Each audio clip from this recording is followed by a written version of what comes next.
CBN em Pauta, nosso colunista Edi Viega já está aqui no estúdio para falar ao vivo com a gente. Edi, bom dia para você. Qual que é a polêmica, qual que é a pauta de hoje? Bom dia, Gerson, bom dia a todos. A praga dos penduricalhos salariais aí que engordam os salários da nata do serviço público e que sangra aí os cofres públicos, né, continua gerando notícias Brasil afora. Mais especificamente aqui em Mato Grosso do Sul, mais uma vez os holofotes estão aí apontados para o Ministério Público Estadual, né, que na semana passada regulamentou o pagamento por serviços de natureza extraordinária aos seus membros, né? Vamos aí entender do que se trata, né? Esse penduricalho, denominado aí também de vantagem penduricalho pecuniária, está previsto na Lei Complementar 72 de 1994, que institui a Lei Orgânica do Ministério Público do Estado de Mato Grosso do Sul. No artigo 113, a norma estabelece que, além dos vencimentos, os membros do MPR receberão, entre outras vantagens, a gratificação de magistério por aula proferida em curso oficial de preparação para ingresso na carreira ou escola superior da instituição ou em centro de estudo e aperfeiçoamento funcional. Trocando em miúdos, né, o promotor ou procurador que ministrar aulas no âmbito do próprio Ministério Público, né, vai receber um valor aí extra por esse trabalho. Não sabemos quanto vai custar a hora-aula para o poder público, né, porque esses dados não estão publicados no Diário Oficial, onde a norma regulamentadora foi aprovada, né, onde consta a aprovação. Mas o que chamou a atenção aí, Gerson, quando fomos checar essa lei orgânica do Ministério Público, chamou a atenção a quantidade de outras vantagens previstas, né? Essa que agora foi regulamentada é a de número 13, ou seja, temos 12 outras aí, né, que engordam os salários dos membros do Ministério Público. Vamos a ela alguns.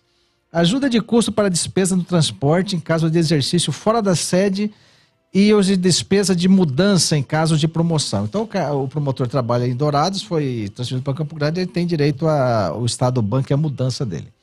Segundo, auxílio moradia nas comarcas em que não haja residência oficial para o membro do Ministério Público. É evidente que não há residência oficial em lugar algum, a não ser aqui na capital, me parece que tem uma associação que pode se prestar a esse papel.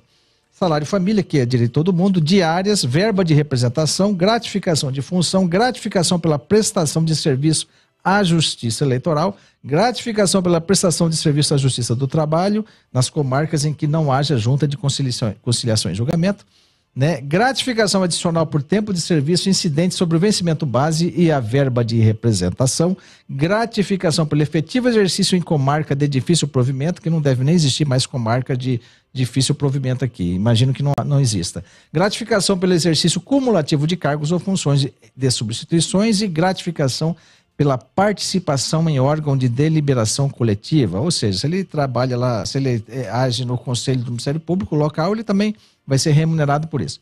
Mas isso, o Gerson, é o que está nessa lei que é de 1994, ou seja, faz um tempinho que ela está em vigor. Vamos ver que mais que tem, porque não para aí. Hoje você tem a compensação de plantão, na média de R$11 mil por mês para cada beneficiado, auxílio alimentação na média de R$3.500, auxílio saúde, auxílio educação e licença prêmio, né, que são aqueles 3 meses de férias a cada 5 anos de trabalho, né, que é negado à ampla maioria dos serviços públicos, mas que o pessoal do Ministério Público tem direito, né?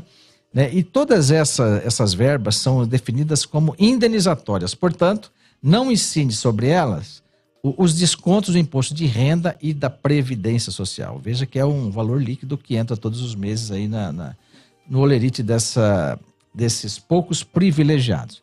E agora, recentemente, outros penduricalhos chamaram a atenção da mídia e geraram indignação coletiva, como sempre acontece nesses casos.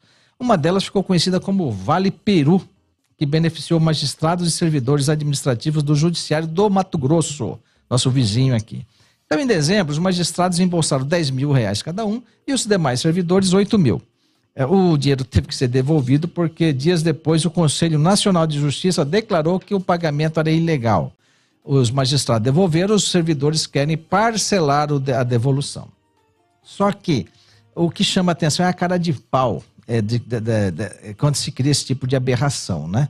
Ela foi instituída pela desembargadora Clarice Claudino, que era então a presidente do tribunal no ano passado, mas quem saiu em defesa da malandragem foi o desembargador Orlando Perry, ex-presidente do tribunal. Ele disse que foi merecido, segundo ele, porque o Tribunal de Justiça foi reconhecido com o selo ouro, concedido pelo Conselho Nacional de Justiça aos tribunais que se destacam em governança e transparência. Ora, como se transparência fosse um favor do tribunal à sociedade ou ao CNJ. É obrigação, está prevista em lei, né? Então não tem nada que justificar com uma aberração dessa. Abre aspas ainda ao desembargador Orlando Perry. A intenção do auxílio alimentação ao Vale Peru foi bonificar, gratificar, premiar o esforço desumano dos servidores na obtenção do selo ouro, da produtividade que eles alcançaram, fecha aspas.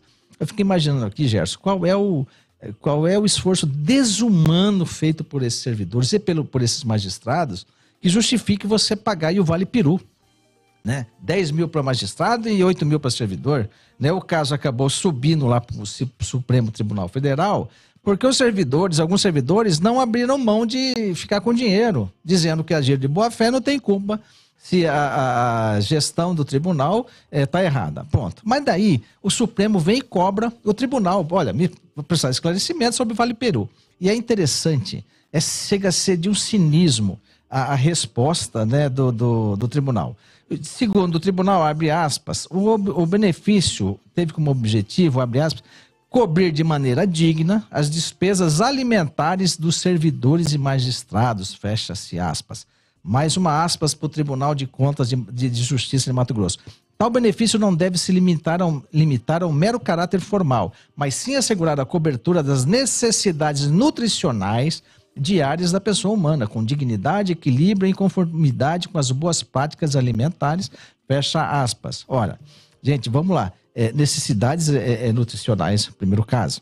O segundo caso, em função a segunda justificativa, em função do esforço sobre-humano. Agora, chama atenção o fato de as necessidades nutricionais entre servidores e magistrados ter uma diferença, questão de valor. É uma diferença biológica, eu diria, né? Para os juízes, 10 mil, para os demais servidores, 8 mil. Talvez essa diferença, Gerson, seja decorrente aí de alguma questão relacionada ao metabolismo, sei lá, a forma como o organismo de magistrados e servidores processam os alimentos. Né? Quem tem condições de processar mais rápido, recebe um valor maior. Quem não tem a mesma capacidade, é o que ganha menos. Ou então, vamos entender aqui que as necessidades nutricionais têm uma diferença muito grande. A minha é mais cara que a sua. Por exemplo, eu tenho necessidade de um vinho do Porto. Minha necessidade é um vinho do Porto, custa lá R$400. Já o servidor tem necessidade de uma cerveja Brahma, que custa R$4,50. Então, aí você estabelece que, de fato, quanto mais necessidade nutricional, maior o valor que você tem que pagar. Então, é surreal, é de um cinismo esse tipo de justificativa, né? Não tem como você admitir que isso tenha sido levado ao STF. E mais, a gente fica imaginando aqui, Gerson, qual é a necessidade nutricional de um trabalhador que sobrevive com um salário mínimo por mês e sustenta uma família? Deve ser bolacha maisena, biscoito maisena deve resolver o problema desse trabalhador, porque com 1.600 que me presta o salário, né, é uma situação. Agora, nem todas as notícias são negativas nesse espectro aí de super salários, de penduricalhos. Na última segunda-feira, agora, dia 10, o ministro Flávio Dino, do STF, suspendeu o pagamento retroativo de valores do Vale Alimentação anteriores a 2011 a um juiz de Minas Gerais. Então o juiz entrou na justiça e falou, olha, antes de 2011 eu tinha direito ao auxílio alimentação, mas não recebi. Né? E agora, com base no princípio da isonomia, já que todos os magistrados receberam, eu também tenho direito. Tá. O Tribunal de Justiça recebeu a ação e falou, olha, de fato o senhor tem direito a esse auxílio de forma retroativa, então a antes de 2011. Tá. Subiu o processo e o Flávio Dino disse que não tem nada disso, né? Inclusive passou um sabão, vamos dizer assim, no tribunal, mas chama atenção esse caso específico porque parece se tratar de uma fome retroativa. Porque, ora, se eu não recebi o Vale Alimentação antes de 2011, é sinal de que eu não me alimentei como deveria, né? Deixei de consumir certos alimentos. Então agora me ressarça esse valor, me pague, porque eu preciso resolver esse problema da fome retroativa. Enquanto a gente acompanha essas notícias escabrosas, né, exercendo aqui todos nós o justo direito de se indignar, os supersalários, essa caça do serviço público segue aí, sendo pagos com celeridade, com uma rapidez nunca vista. Corrói aí o dinheiro público igual cupim na madeira, né? E enquanto isso, quem paga os impostos são os trabalhadores, os assalariados, que pagam imposto em tudo, né? Fica aí só observando, enquanto a gente vê situações ridículas, vamos dizer, para dizer o mínimo, e com justificativas mais ridículas ainda. Vergonhoso para resumir essa situação toda. É difícil, viu, Edi? Quem dera essas regalias tivesse para, como você disse, os trabalhadores de todo o Brasil, né? Hoje o salário mínimo em R$ 1.518, quem dera eles tivessem também essas regalias. Edir, muito obrigado pelas informações, viu? Eu que agradeço, Gerson, uma boa quinta-feira, bom final de semana a você e a todos que nos ouvem. E até terça-feira. Até terça-feira a gente volta com mais notícia com a CBN em pauta com Edir Viegas. Vamos agora a um breve intervalo e já voltamos.